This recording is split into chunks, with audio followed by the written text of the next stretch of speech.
ಜೈ ಶ್ರೀರಾಮ್. ನೀವು ನೋಡ್ತಾ ಇದ್ದೀರಾ ಟಿವಿ ವಿಕ್ರಮ. ನಾನು ಸೌಮ್ಯ ಸನಾತನಿ. ನಮ್ಮ ಟಿವಿ ವಿಕ್ರಮದ ಎಲ್ಲಾ ಕಾರ್ಯಕ್ರಮಗಳ ನೋಟಿಫಿಕೇಶನ್ ನಿಮಗೆ ಸಿಗಬೇಕಂತ ಹೇಳಿದ್ರೆ ನಮ್ಮ ಟಿವಿ ವಿಕ್ರಮ ಚಾನೆಲ್ ಅನ್ನು ಸಬ್ಸ್ಕ್ರೈಬ್ ಮಾಡಿ, ಹಾಗೆ ಬೆಲ್ ಬಟನ್ ಕ್ಲಿಕ್ ಮಾಡೋದನ್ನ ಖಂಡಿತ ಮರಿಬೇಡಿ. ವೀಕ್ಷಕರೇ, ಲಾಲು ಪ್ರಸಾದ್ ಯಾದವ್ ಈಗ ತಮ್ಮ ಮಗ ತೇಜಸ್ವಿ ಯಾದವ್ಗೆ ಕೂರಿಸ್ಕೊಂಡು ಹೇಳ್ತಾ ಇರಬಹುದು, ರಾಹುಲ್ ಗಾಂಧಿಯಿಂದ ದೂರ ಇರು ಅಂತ.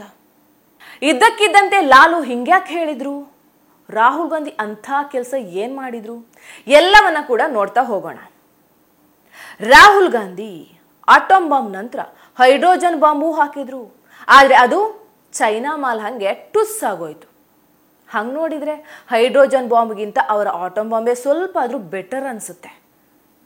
ನೀವು ನೋಡಿರ್ತೀರ, ರಾಹುಲ್ ಗಾಂಧಿ ಯಾವಾಗಲೂ ಸ್ಟೇಜ್ ಮೇಲೆ ಪ್ರೆಸೆಂಟೇಷನ್ ಕೊಡುವಾಗ ಅವರ ಚೇಲಾಗಳನ್ನ ಬಿಟ್ಟು ಉಳಿದವರೆಲ್ಲ ನಗ್ತಾನೇ ಇರ್ತಾರೆ. ಅದು ಯಾವ NGO ಇವರಿಗೆ ಹೇಳಿಕೊಟ್ಟಿದ್ಯೋ ಗೊತ್ತಿಲ್ಲ. ನೋಡಿ, ಹಿಂದೆ ಹಾಕಿದ ಆಟೋಮ್ ಬಾಂಬ್ ರೆಡಿಯಾಗಿದ್ದು ಮಯನ್ಮಾರ್ನಲ್ಲಿ ಅಂತ ಗೊತ್ತಾಯ್ತು. ಈಗ ಇದೇನು ಜಾಸ್ತಿ ದಿನ ಬೇಡ, ಎಲ್ಲ ಗೊತ್ತಾಗತ್ತೆ. ರಾಹುಲ್ ಗಾಂಧಿಗೆ ಯಾರು ರೆಡಿ ಮಾಡಿಕೊಟ್ರು, ಎಲ್ಲಿಂದ ರೆಡಿ ಮಾಡಿಕೊಟ್ರು ಎಲ್ಲ ಗೊತ್ತಾಗತ್ತೆ. ಇದಲ್ಲದೆ ಇನ್ನೊಂದು ವಿಷಯ, ಬಿಹಾರದಲ್ಲಿ ಕಾಂಗ್ರೆಸ್ ಸೋಲೋದಕ್ಕೂ ಮುಂಚೆಯೇ ಸೋಲಿಗೆ ಒಂದು ನೆಪವನ್ನ ರಾಹುಲ್ ಗಾಂಧಿ ರೆಡಿ ಮಾಡ್ಕೊಂಡಿದ್ದಾರೆ. ಮೋದಿಜಿ ಹಾಗೂ ರಾಹುಲ್ಗೆ ವ್ಯತ್ಯಾಸ ಏನು ಗೊತ್ತಾ? ಮೋದಿಜಿ ಚುನಾವಣಾ ಪ್ರಚಾರಕ್ಕೆ ಹೋದ್ರೆ ಓಟು ಜಾಸ್ತಿ ಬೀಳುತ್ತೆ, ಅದೇ ರಾಹುಲ್ ಗಾಂಧಿ ಹೋದ್ರೆ ಇರೋದು ಹೋಗುತ್ತೆ. ಅದಕ್ಕೆ ಹಿಮಂತ್ ಬಿಸ್ವಾ ಶರ್ಮಾ ಅವರು ರಾಹುಲ್ ಗಾಂಧಿಯನ್ನ ಬಿಜೆಪಿಯ ಸ್ಟಾರ್ ಕ್ಯಾಂಪೇನರ್ ಅಂದಿದ್ರು. ಇವ್ರು ಎಲ್ಲೋದ್ರೂ ಸುಮ್ಮನೆ ಬರೋದೇ ಇಲ್ಲ, ಎಲ್ಲ ಹಾಳು ಮಾಡಿನೇ ಬರೋದು. ಬಿಹಾರದಲ್ಲಿಯೂ ಅಷ್ಟೇ. ಪಾಪ ತೇಜಸ್ವಿ ಯಾದವ್ಗೆ ಅಂತ ಅವರದ್ದೇ ಒಂದಷ್ಟು ವೋಟ್ ಬ್ಯಾಂಕ್ ಇತ್ತು, ಇವ್ರು ಹೋಗಿ ಅದನ್ನು ಒಡೆದು ಛಿದ್ರ ಮಾಡಿ ಬಂದಿದ್ದಾರೆ. ಅದೇ ಕಾರಣಕ್ಕೆ ರಾಹುಲ್ ಗಾಂಧಿ ಹೋದ ಮೇಲೆ ತೇಜಸ್ವಿ ಯಾದವ್ ಸಪ್ರೇಟ್ ಆಗಿ ಮತ್ತೊಂದು ಯಾತ್ರೆಯನ್ನ ಮಾಡ್ತಾ ಇದ್ದಾರೆ. 17 ದಿನಗಳ ಕಾಲ ರಾಹುಲ್ ಗಾಂಧಿ ಹಾಗೂ ತೇಜಸ್ವಿ ಯಾದವ್ ಒಟ್ಟಿಗೆ ಯಾತ್ರೆ ನಡೆಸಿದ್ರು. ಆದ್ರೆ ಅದಾದ್ಮೇಲೆ ತೇಜಸ್ವಿ ಯಾದವ್ಗೆ ಇದ್ದಂಥ ನೇಮು ಫೇಮಿಗೂ ಕಳಂಕ ಬಂದ್ಬಿಟ್ಟಿದೆ. ರಾಹುಲ್ ಗಾಂಧಿ ಜೊತೆ ಯಾವೆಲ್ಲ ಕ್ಷೇತ್ರಗಳಲ್ಲಿ ಕ್ಯಾಂಪೇನ್ ಮಾಡಿದಾರೋ ಅಲ್ಲೆಲ್ಲ ಸ್ಪರ್ಧಿಗಳು ಸೋತಿದ್ದೇ ಜಾಸ್ತಿ. ಇಲ್ಲಿ ಕಾಂಗ್ರೆಸ್ ಯೋಚನೆಯೇ ಬೇರೆ.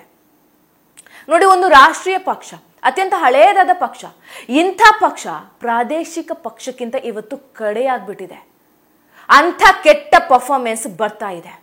ಹೀಗಾಗಿ ಕಾಂಗ್ರೆಸ್ಗೆ ಈ ಪ್ರಾದೇಶಿಕ ಪಕ್ಷಗಳನ್ನ ಅನಿವಾರ್ಯವಾಗಿ ಓವರ್ಟೇಕ್ ಮಾಡಲೇಬೇಕು. ನೋಡಿ, UP ಅಂತ ರಾಜ್ಯದಲ್ಲಿ ಕಾಂಗ್ರೆಸ್ ಹೇಳ ಹೆಸರಿಲ್ಲ. ಅಲ್ಲಿ ಬಿಜೆಪಿ ಬಿಟ್ರೆ ಅಖಿಲೇಶ್ ಯಾದವ್ನ ಸಮಾಜವಾದಿ ಪಾರ್ಟಿಯೇ ದೊಡ್ಡ ಪಕ್ಷ. ಇನ್ನು ತಮಿಳುನಾಡಿನಲ್ಲೂ ಅದೇ ಕತೆ, ಈಗ ಬಿಹಾರದಲ್ಲೂ ಅಷ್ಟೇ. ಹೀಗಾಗಿ ಅವರನ್ನ ಸದ್ದಿಲ್ಲದೆ ಮುಗಿಸುವಂತ ಕೆಲಸವನ್ನ ಕಾಂಗ್ರೆಸ್ ಮಾಡ್ತಾ ಇದೆ.